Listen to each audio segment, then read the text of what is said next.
All right, so I made a video, um, ramblings of a romance writer, I guess, um, late at night kind of thing. It's not quite as early in the morning. Actually, it's still nighttime.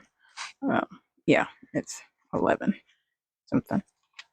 But anyway, I had some more thoughts, so I thought I would do another rambling video, and we'll see where this goes. Y'all have to forgive me. My head is itching, and I haven't really given my head a good brush today. So I thought I'd do this. Anyway, so I was thinking about the whole concept of the meet cute. So I made some notes. I wrote something down and I'm going to read it to you rather than pretending that I remembered what I wrote because I don't. My little fluff bully. Okay. We all want to cheer at the end of a romantic story.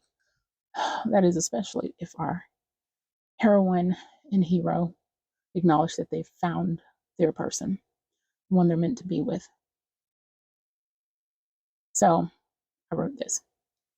To get to that happily ever after, these two individuals have to go through a lot of things, starting with meeting for the very first time. As a writer of romance stories, romantic stories, it can be hard to come up with interesting meet cutes for every story. Some of the most entertaining meet cutes I've written are the ones that made me giggle as an idea formed in my mind. One example is how Edie and Luke meet in Falling for the Rancher. When Edie arrives at Luke's ranch looking for her youngest sister, Lariah, the first thing she sees is this huge horse with a mountain of a man riding it. She's very afraid, and after he gets off the horse, she hides behind Luke, forgetting about everything other than this animal who isn't really interested in her. That opening scene sets the stage for many things. Luke finds her adorable immediately. And when she goes from cowering behind him to demanding information about her sister, he realizes that she is a force to be reckoned with. So, veering off of what I wrote, he sees the duality in her personality. He sees that she is vulnerable and that she is also very fierce. And that endears her to him right off the bat. Um, well, I just pretty much said what I wrote next. He realized that she's a force to be reckoned with. It's also a good setup for her denial of how attracted she is to him or how attractive she finds him. Let me go down here a little bit. So meet cutes set the stage for the entire story, and that's why they are important. Another of my favorite meetings is from Tempting Tanya, where Tanya, well, I'm going to give a little bit more backstory than I put in this note. Tanya is a romance writer, and she's living in California away from her family, who is in Texas. Um, and she writes erotic novels. And this is something that she's kind of kept from her family. They know that she's uh, working in a creative field, but they don't know that she's writing erotic stories. So um, she starts to get strange packages, and basically, she has a stalker, and she is so scared by the last thing that the stalker sends to her, which is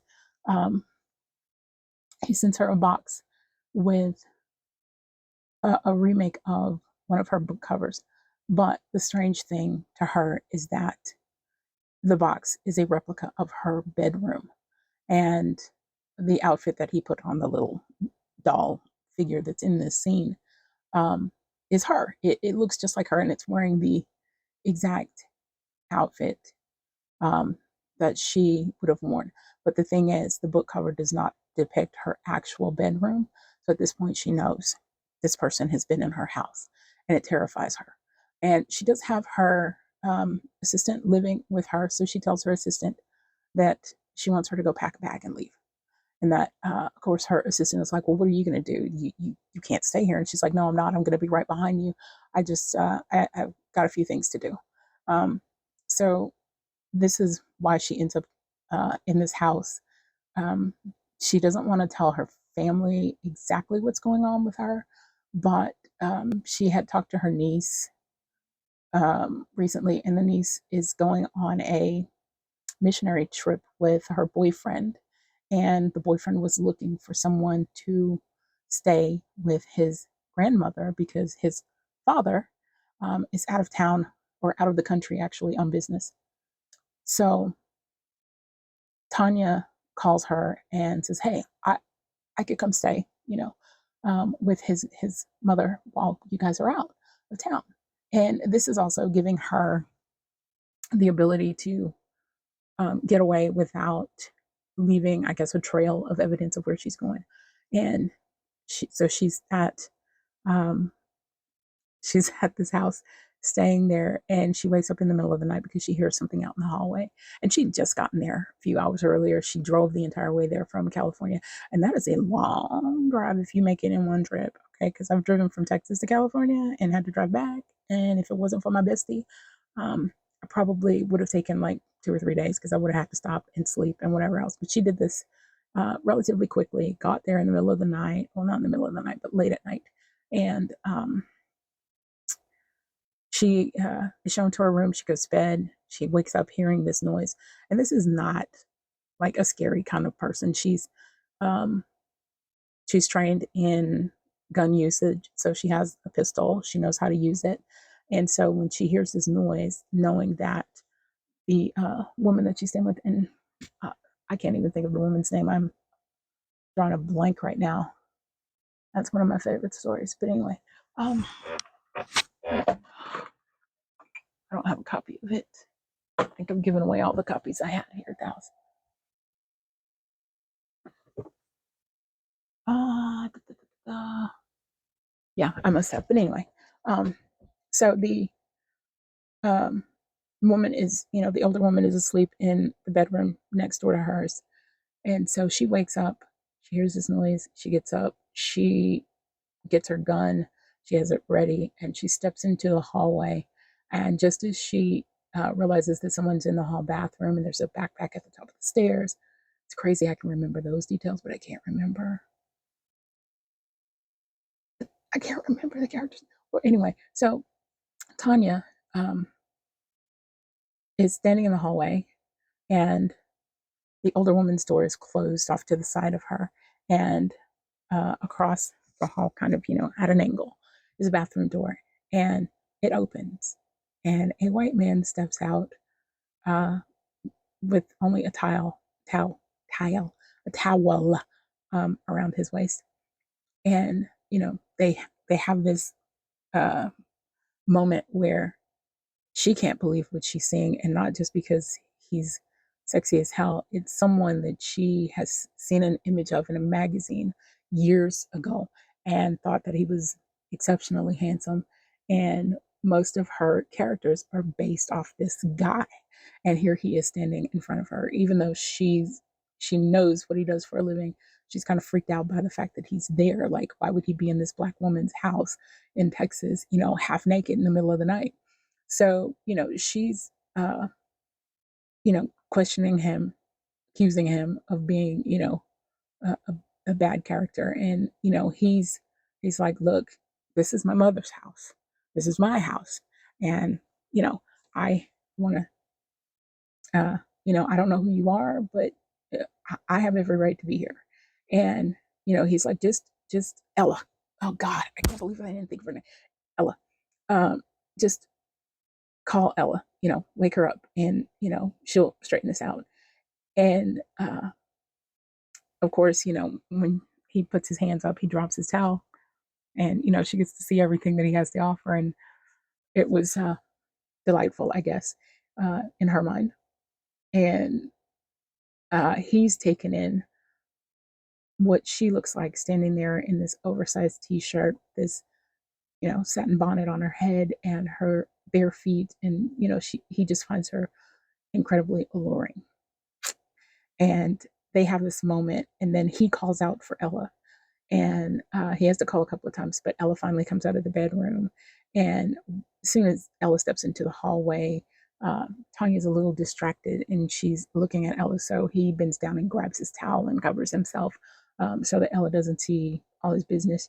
And of course, Ella comes out, and she's like, "Oh, I thought you couldn't be here. That's why she's here." And she hugs him, and they have this conversation, and um, she tells Tanya, "Baby, you can put the gun down. He's okay. This is my son. This is my son." And she's kind of like, well, "Fuck you mean this is your son? This is a white dude. This ain't your son." Kind of thing. But she lets it go. She calms down a little bit, and that is their first meeting. So there's tension, anxiety, there's desire, there's all this stuff happens in the first scene, and that sets the stage for the rest of this book. And Tempting Tanya, um, I had the idea for Tempting Tanya for probably a year before I actually wrote it. And it's funny because I'm actually rewriting some of the first books I ever wrote. And that's one that I might actually rewrite because I think there could be so much more to their dynamic. But anyway, um, that whole meet cute for every book sets up all of the future tension, romance, and everything else. So you have to make it memorable. You have to make it a scene that makes the reader want to keep reading. The best books I have ever read, they have to catch me in that first chapter. If they don't catch me in the first chapter, that I want to read the second chapter, and then I want to read the third chapter, and so on and so forth. Then what's the point of the book? Now, I will say that, I'm not going to say that I hit that mark with every book. I sure as hell hope so. Um, but, when you first start out writing, these are things you don't necessarily know, even if you are an avid reader. And I am one of those people who believes in order to write a good book, you have to read a lot of books. You have to read the genres that you want to write, or else you don't know what the hell you're doing. So I am not a trained writer. I didn't go to college and learn to write. I didn't study journalism or any of that stuff like that. I have just always liked making up romances ever since I was a kid with my Barbie and Ken doll. And funny thing is, Ken and Barbie were always married, but he always left her for Christy. So I think that's where I get my thing for interracial romance. Um, I don't know, that's crazy stuff. But anyway, that's what I've been thinking about as far as meet cutes go. So I told you how I see the meeting going between Sierra Jackson and Cody Harding, what it's like in my head, but I still haven't written it yet. I will get to that sooner rather than later because uh, we're like on the 21st, 22nd day of July, and I really want to put this book out within the first week of August. So the next video that I make, I'm going to talk to you more about meet cutes, I think. I'm going to talk to you about some of the other meet cute situations from my own stories. And if I've written that by then, and I better have, um, I will read you what I've written, but just know that whatever I'm reading to you is not necessarily going to be what's published when the book is finished because I may change the entire thing. We'll see. But that's it for now. And I'm going to spend an hour maybe playing one of my favorite video games, City Skylines, and building a new town. And then I'm going to take my blankety blank blank right over there under my mother's beautiful blanket. And I'm going to go to sleep because that's what I need to do. I've only had 4 hours of sleep in the last 2 days. So I'll see you guys either in the next book or the next video.